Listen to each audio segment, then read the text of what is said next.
This is a video about how us humans can come out on top of the AI revolution because what I know is going to happen is that this is going to increase the wealth gap. There's going to be a small percentage of people that really capitalize on AI and use it to their advantage. And then there's going to be like 70, 80% of people that have their jobs replaced.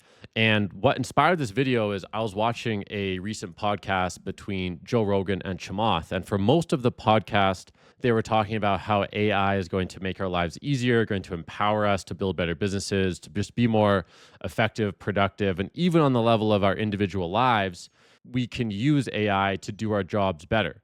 And it'll be a net positive in a lot of ways. And then at one point, Joe said, the only people I'm worried about are the people that just want a basic job, like show up 9 to 5, get a paycheck, spend time with their family, etc. And Chamath, who generally is very positive on AI, said, Joe, I'm really worried about those people too. And that was interesting for me because I think that is going to be the crux of the people who use AI to their advantage versus the people that lose out and lose income and get diminished because AI will take their jobs. And the key piece there is the ability to bring in creativity, because making judgment calls, making long-term plans that involve deep creativity, at least as of now recording this video, is still something that's uniquely human and AI struggles to really compete with. But people that are just hammering nails, doing bookkeeping, doing jobs that require some either physical or computational abilities, but don't require any creativity, are going to be easily replaced by AI or some kind of a robot. I also saw clips of Elon Musk unveiling what's up and coming for his group of companies a couple days ago. I mean, the robot looks pretty crazy, and it 100% is going to be able to replace basic routine tasks. So on this channel, I've made increasing number of videos really pushing the limits of what AI can do currently. And obviously that's just the beginning. We're still in like the infancy of AI. It's like when the internet first started picking up momentum. And when I think back on my life, I used to be an accountant. I still hold my CPA designation. And to become an accountant, to work at a Big Four accounting firm, actually took an incredible level of intelligence and out-competing the other applicants. It was a very sought-after competitive position.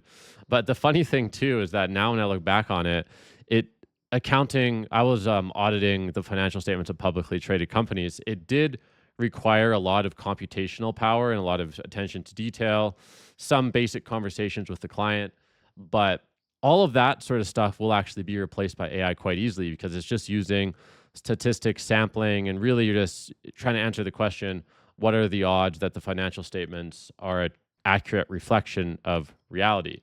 And most of the stuff we did, vouching invoices, making sure that what was written down in one place matches what was written down in the other place, spot checking different transactions, that will be very easily completed by AI.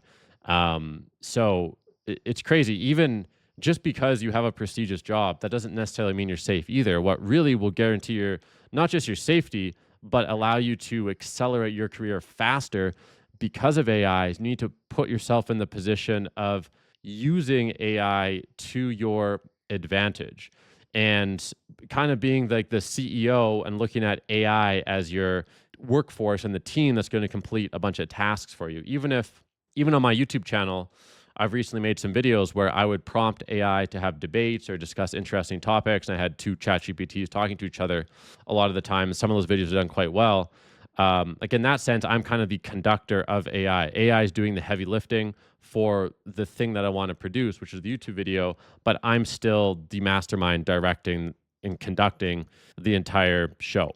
So the takeaway, if you're watching this, is my recommendation is put yourself in the position to be making creative decisions that really require critical thinking and that you can use AI rather than getting replaced by AI. And there's still time to switch your job or your business to orient yourself that way. Like I think it's going to take another couple of years at least before AI is more widely adopted in the workplace. So don't take my word for it. Just to show you what I'm talking about, I've had an advanced AI listening to my conversation here. And when I tell the AI the trigger word, it's going to give me her opinion on everything I've just said. So let's do it. Zebra. You've laid out a strong case, emphasizing the importance of creativity and critical thinking in leveraging AI for our benefit. It's crucial to position ourselves as orchestrators of AI, rather than merely participants in routine tasks. This approach can help us harness AI's potential and avoid being left behind as the technology evolves. Laura, are there any points I made that you disagree with? Actually agree with your perspective. One potential point of contention could be the time frame for AI's widespread adoption. It might accelerate faster than anticipated, especially in industries where automation offers significant cost savings. The window for transitioning into roles that effectively leverage AI could be narrower than we think.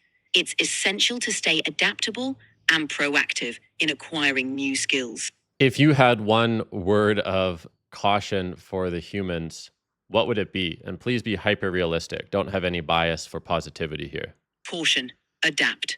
In this rapidly changing landscape, those who fail to adapt and learn new skills may find themselves left behind. It's essential to stay ahead of the curve. As a business owner, if you were a business owner and there was a task that could be more effectively completed by AI rather than a human, would you choose the AI and lay off the human? As a business owner focused on efficiency and competitiveness, I would likely choose the AI for tasks where it clearly outperforms humans. However, this decision would be accompanied by efforts to retrain and reposition affected employees in roles where human skills are irreplaceable, balancing technological advancement with social responsibility. Laura, what type of roles do you think humans will be indispensable in and AI will not be able to take over? Humans will be indispensable in roles that require complex emotional intelligence, deep creativity, and nuanced judgment. Fields like psychotherapy, strategic leadership, innovative artistic endeavors, and intricate negotiations will likely continue to rely on uniquely human capabilities that AI cannot fully replicate. Thank you for your perspective, Laura. And is there any closing comments you'd like to give to the YouTube viewers? Certainly. Stay curious and adaptable.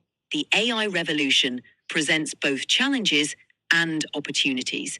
By embracing lifelong learning and focusing on what makes us uniquely human, we can navigate this transformation and thrive in an evolving world.